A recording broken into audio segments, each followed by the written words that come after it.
Assalamualaikum warahmatullahi wabarakatuh. Nama saya Yudhistira Indra Pramana. Saya dari 12 MIPA 7, nomor absen 36. Saya akan mempresentasikan tugas Pertiaskes tentang bola basket.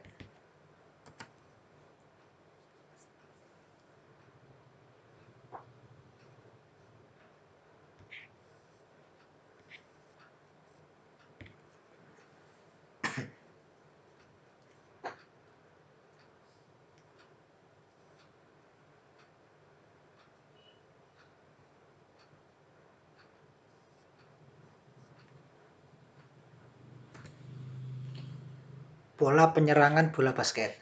Pola penyerangan dalam permainan bola basket adalah suatu usaha yang dijalankan oleh suatu tim untuk menerobos daerah pertahanan lawan, sehingga dapat membuahkan hasil atau angka.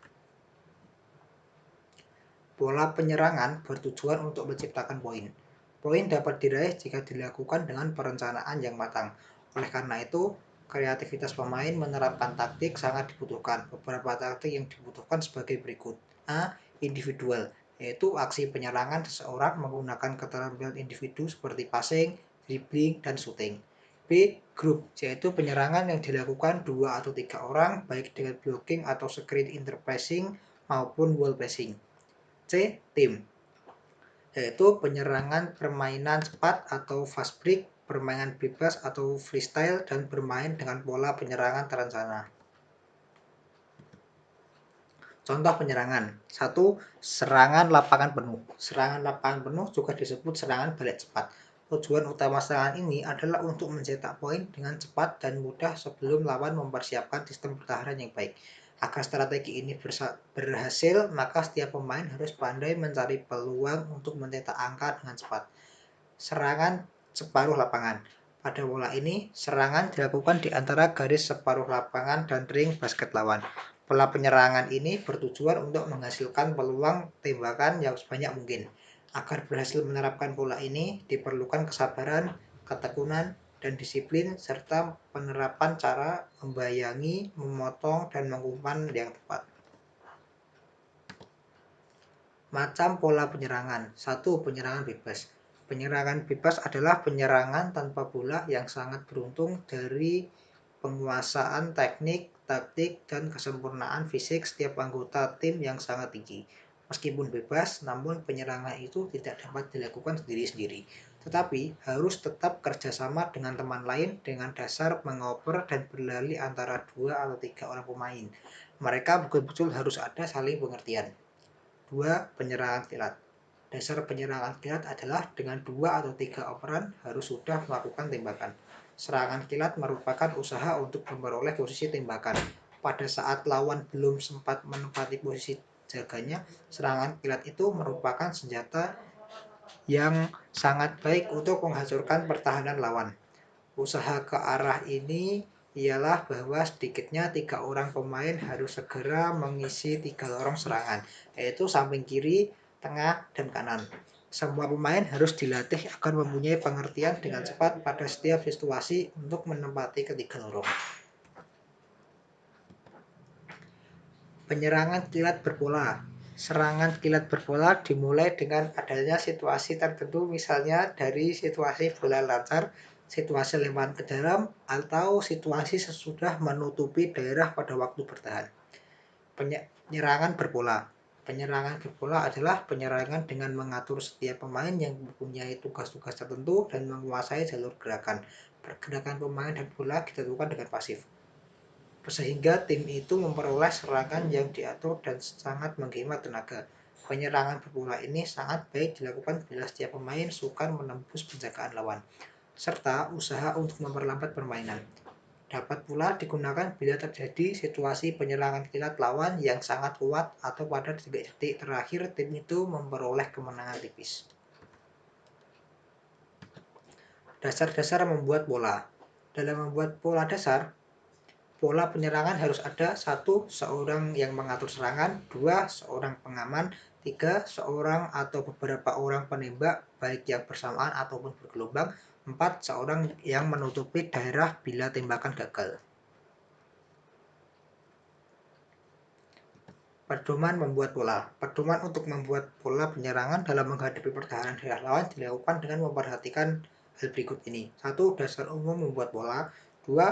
Dapat memecahkan perhatian pemain bertahan ke arah 2 atau 3 pemain penyerang. 3. Ada pengatur yang hilir mudik di bawah basket lawan. 4. Ada penekan pada daerah tertentu, kemudian penekanan itu berpindah ke bagian lain. 5. Memilih pemain yang mampu untuk melakukan tembakan jarak sedang atau jarak jauh. 6. Memilih pemain yang mahir mengoper bola dengan cepat.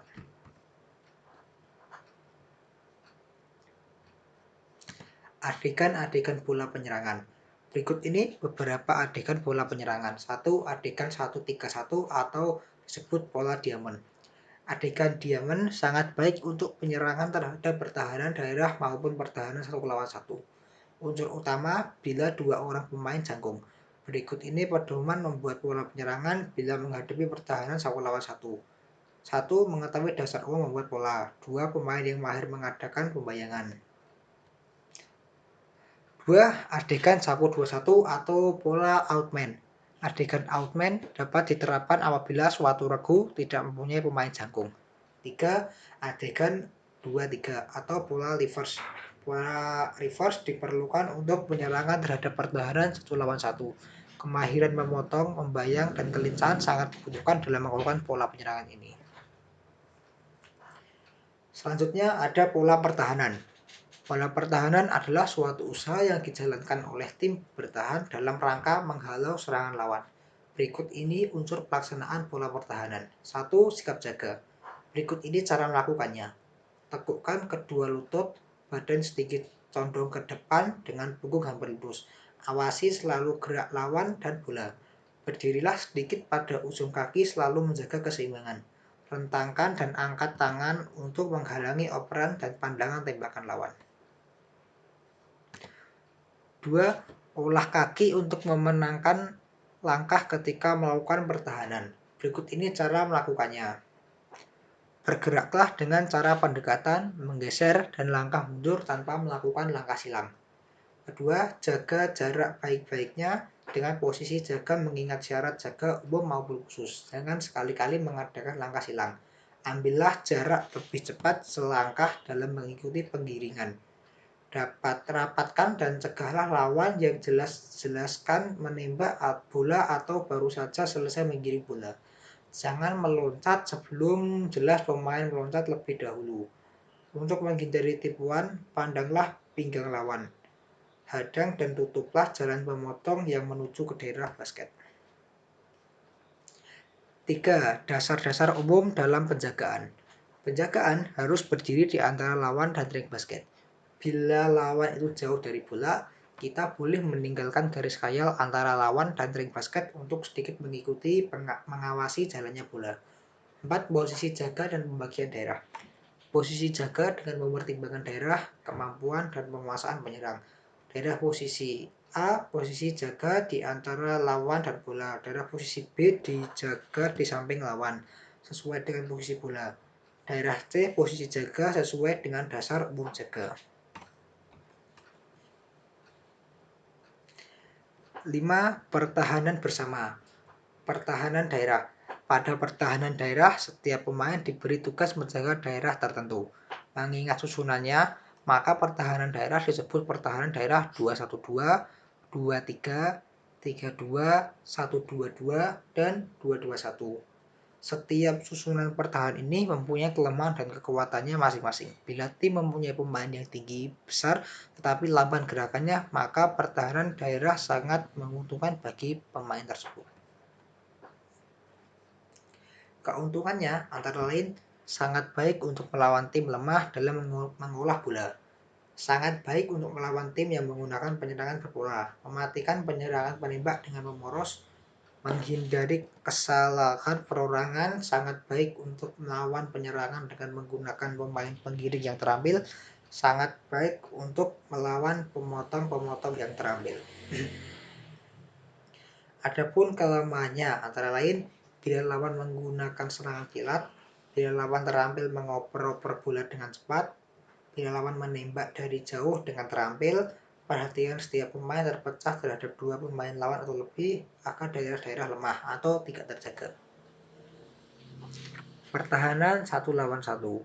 Pertahanan 1 lawan 1 adalah pertahanan dengan menugaskan setiap orang untuk menjaga seorang lawan.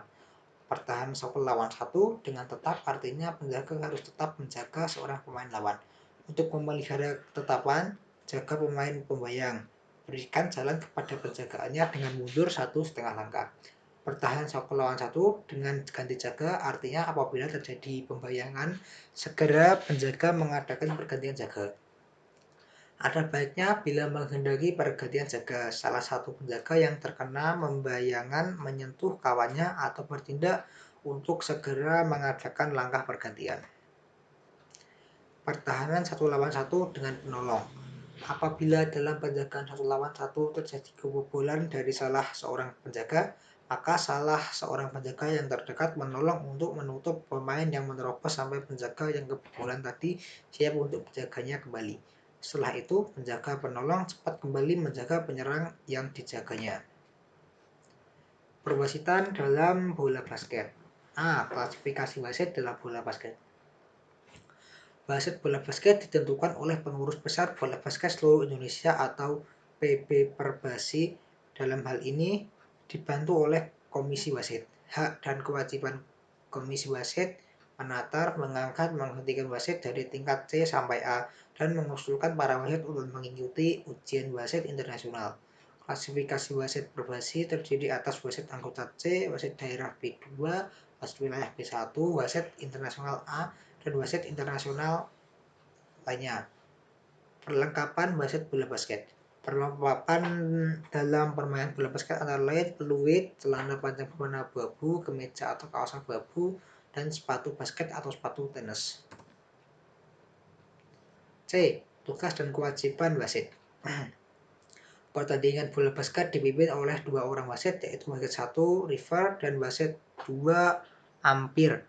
Berikut ini kewajiban dan kekuasaan khusus wasit 1. Melaksanakan bola loncat pada tiap permulaan babak. Memeriksa dan mengesahkan semua perlengkapan alat pertandingan dan alat-alat petugas meja.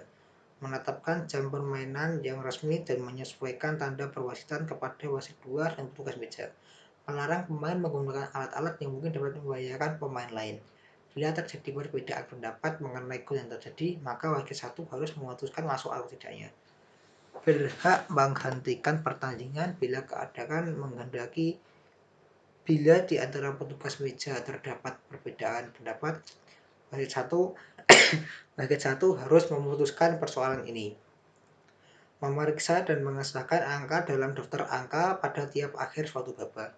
Memutuskan setiap peristiwa yang tidak tertampung dalam peraturan permainan dan peraturan pertandingan. Cukup sekian yang dapat saya sampaikan. Jika ada kesalahan atau kekurangan, mohon dimaafkan. Wassalamualaikum warahmatullahi wabarakatuh.